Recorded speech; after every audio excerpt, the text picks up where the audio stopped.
Welcome to another episode of Undercard Heroes. My name is Francisco. And I'm Heather.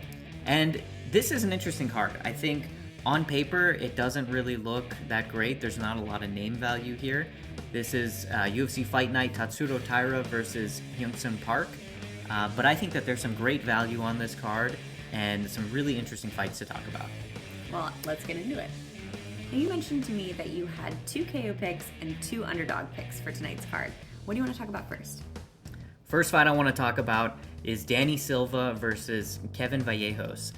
This, I think, is going to be an absolute banger of a fight. Kevin Vejos is looking like a killer, and I'm picking him to win this fight by KO. Now, why does everybody think that Vejos is going to win this one? Vejos is a massive favorite in this fight. He's got an 86% finish rate. His only loss was to Gene Silva, and that was a decision loss, the first decision win for Gene Silva. And, Danny Silva, on the other hand, 10-1, 50% of his wins are by decision, 50% by KO, TKO. And I just think these two guys are going to come out swinging, but Kevin Vejos, I give him the advantage in the striking game here. If you take a look at their stats, Danny Silva, he lands 7 significant strikes per minute. He absorbs around 8 significant strikes. And then Kevin Vejos, he lands 6.5 significant strikes per minute, and he takes a little north of 5.5 per minute. And so anytime I see that kind of difference in the striking differential where one person has a negative and the other one has a positive striking differential, I always like to bet on that positive striking differential. And like I said, Kevin Vejos, I think is just more well-rounded on the feet. Now, is there any way that Silva can pull this one off? Yes. So Danny Silva will have to utilize his striking defense. He's got to try and take this to the ground.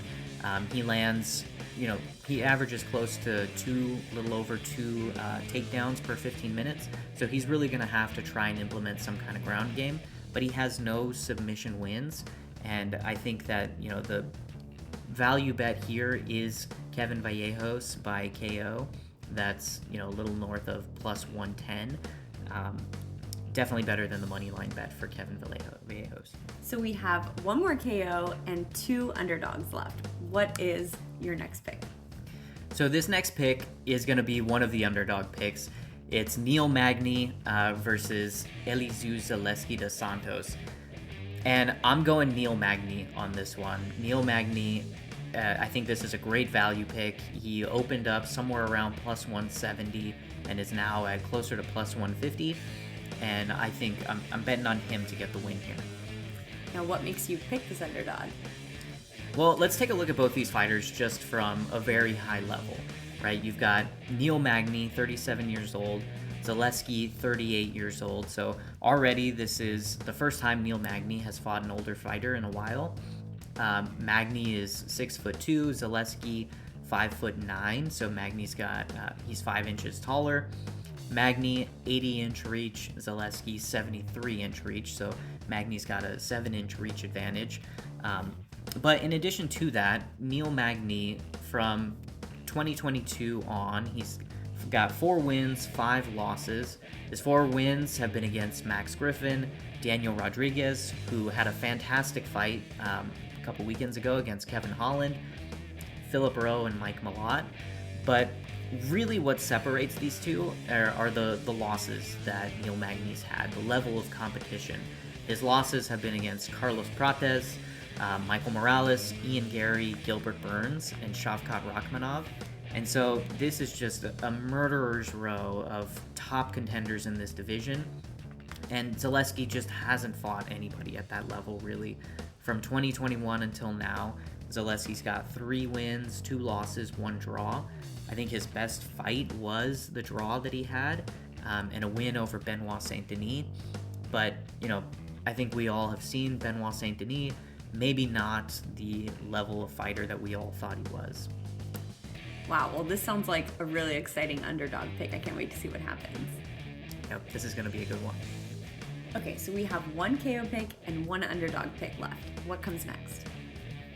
Next up is another underdog pick, Nora Cornolle versus Karol Rosa. This, I think there is fantastic value here, picking Nora Cornolle to win at plus 160. So tell me about why you think this underdog is going to win. Nora Cornolle, she's only lost to one person.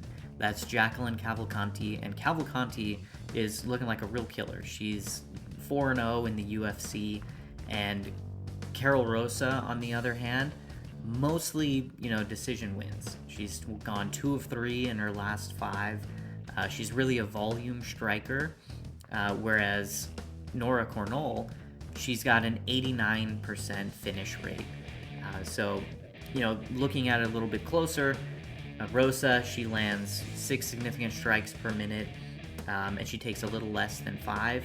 Cornolle, on the other hand, 3 significant strikes per minute and absorbs, almost 2. So, but where it really comes down here is the striking defense between the two of them. I think that Nora Cornolle just has a better striking defense than Rosa.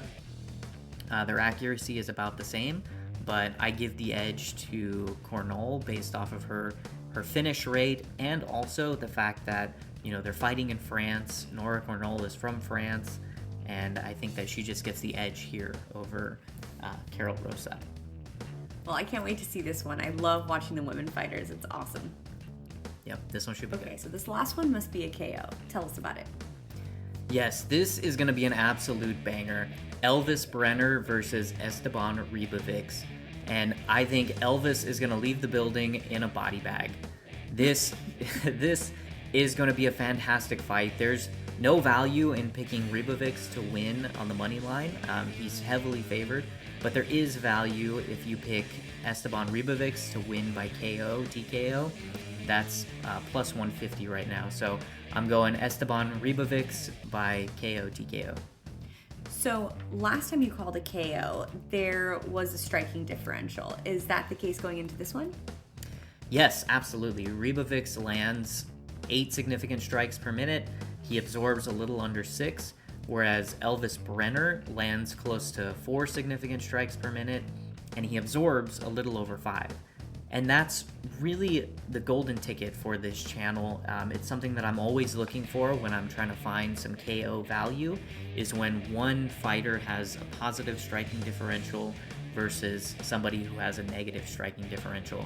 And in this case, the striking differential plus the talent is so much more skewed towards Ribovics that the KO value is fantastic in this one. Oh, I think that's a really great thing for our viewers to note, because even if they are looking to place a bet on a fight that you're not talking about, it's so helpful for them to look for that particular stat. I think that's going to be really helpful for them to do in the future. And I'm really excited to see this fight as well.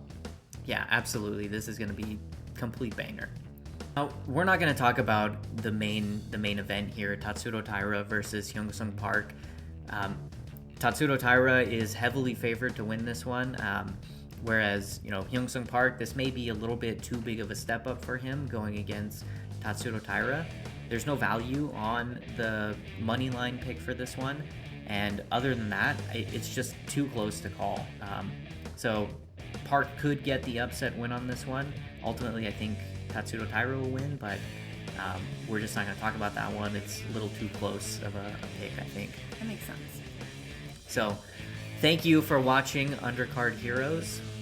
So what do you think about Francisco's picks? Do you agree with his picks? Is there anything we missed? Let us know in the comments, and don't forget to like and subscribe. Thanks, everyone.